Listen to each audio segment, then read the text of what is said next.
Hello you glorious gamers, I'm ChadOfStats and today is the start of another brand new series.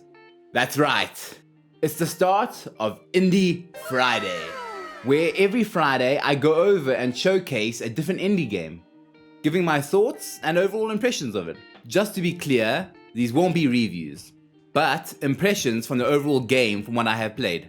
Some of these games may be in early access, so they may feature more than once. So if they do feature again, I will go over the changes that have been made for the update or the full release. That's not to say I won't review the game, just that if I do, it will be on a separate occasion. And this is not just an announcement video. I'll be going over an indie game today, on Tuesday, for Indie Friday. There will be another Indie Friday this Friday though. I just could not make a video with nothing but an announcement. So let's get started with Backpack Hero. Backpack Hero is an indie game in early access that is developed by Jaspel. This is an inventory management, roguelike, dungeon exploring game. It's unique in that all your attacks and abilities as well as passives come from the items in your backpack.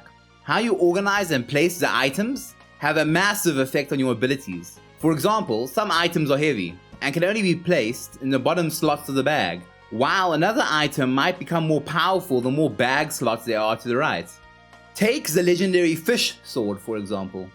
The more fish you place around it, the more powerful it becomes. Many items have conditions that require specific placement to get the most out of them. You might just spend half your run constantly organizing your backpack. And that's where a lot of the fun comes in. Puzzling out placements and trying out new builds. Battles are turn-based and you attack by selecting the items in your backpack. You can always just use your character's standard attack, but that's weak, and is no fun. Your enemies are nice enough to announce their attack plans during your turn.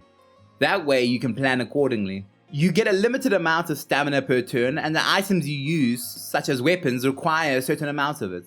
Consumables usually cost no stamina though. A major part of the game is ensuring you have enough block, so that attacks don't take out your health bar. Healing in the dungeon can be rather sparse.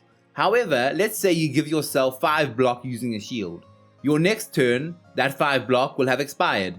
It only lasts for 1 turn, and using a shield takes up stamina, which is why armor is so important. It automatically gives you block each turn.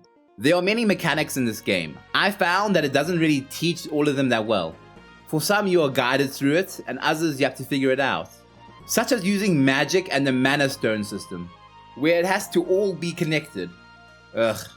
I'm not going through all that. Let's just say the game is surprisingly deep with the systems and what you can do with it. It is good fun. Just may take you a few runs to figure it out. But that's not all. You start with a mouse named Purse, but there are other characters you can use to progress through the dungeon, who, unlike Purse, have different abilities added to them, such as Pochette, who can summon pets to aid her in battle, but has to keep them in her backpack. There are also different costumes for each character, such as a Lovecraftian one for Purse. Rather weird, but I like it. Now, this game is still in early access, so there seems to be no story in the game currently, just endless dungeon dives with a variety of modifiers. When you reach the end of the dungeon and reach the golden cheese, you're presented with the option to end the run and start anew, or go through an endless dungeon, which isn't really my cup of tea. I prefer a bit of purpose or story to my gameplay, which is actually why I'm excited for this game. Look at this. They'll be adding an upgradable town that seems to hint at an overall narrative, and I like my upgradable settlements. Backpack Hero's art style is something I actually enjoy. It feels quite cozy and cute, and I enjoy the music too. It runs quite well on the Steam Deck, with easily over 6 hours of battery life at 40 FPS. It is also verified, which is a recent thing. There's a bit of jank with the controls, especially in the menus, but overall it is playable, and I had a good time playing it on the Steam Deck. Backpack Hero leaves a good impression, fun gameplay and a lovely art style, with the promise of more to come, which has me especially eager. I can see myself coming back to it when it happens. That's it for the first Indie Friday, even though it's not Friday. I'll have another video ready by then.